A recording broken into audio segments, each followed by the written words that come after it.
This is just a quick follow-up to the video that I published a few weeks ago about the 1997 Porsche Boxster that I bought nearly a year ago now. And you may have been wondering whether it was a whole heap of trouble that I bought or if I got a sweet deal.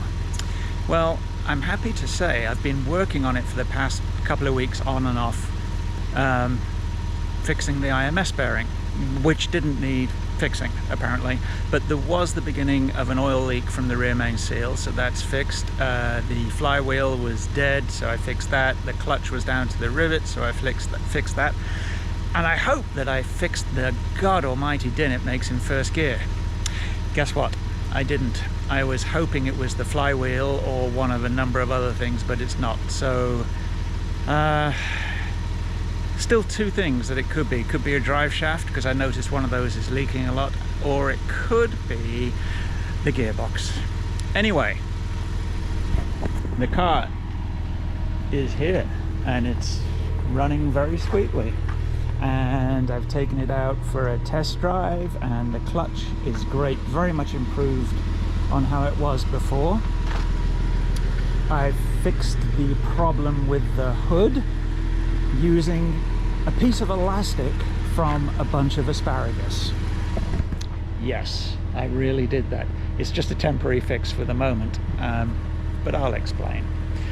Anyway, I've been looking at this car. It's got a few more things that need doing. Obviously there's dents in the bodywork, and there are a couple of the screws missing from the engine cover. Nothing major. It just really needs a good clean at the moment, and then we have to decide what we're going to do with it. Julie keeps telling me to sell it. I'm not going to sell it yet. I'm going to enjoy it, but I do want to figure out what this rattle is, because it's driving me nuts, but it doesn't seem to affect the drivability of the car. So stay tuned. I have put together actually I think it's going to be 4 or 5 videos on the process of taking this car apart and replacing the IMS bearing. Once you get the car apart, it's really not a big deal if you've got the right tools, but it was a very interesting process and I thought it was worth sharing.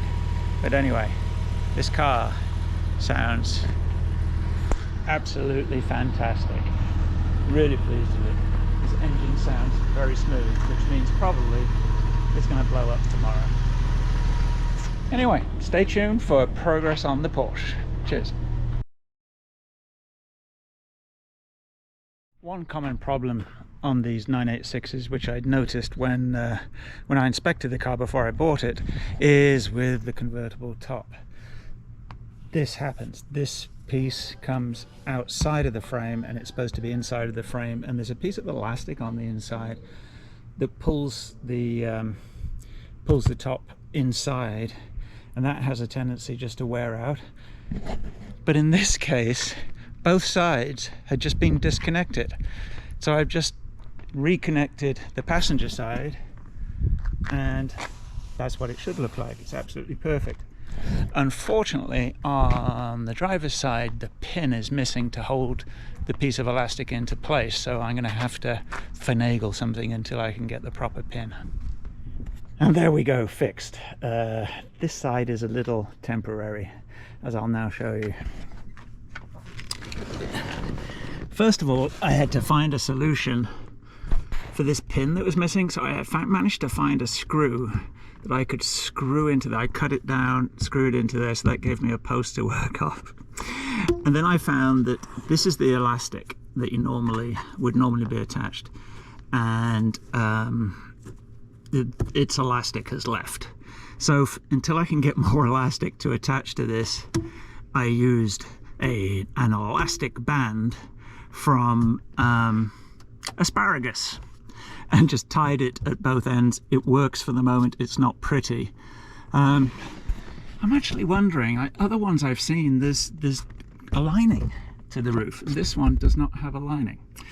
I wonder if that's because it was one of the early cars. Anyway, this is fixed. I'm really happy with that. That's been annoying me since I bought the car nearly a year ago. So now I can open and close the roof without having to stop halfway and push that that cable in, because that cable had the impact of this not locking properly, and then I was having trouble with the windows, but now it seems to be fixed. Magic.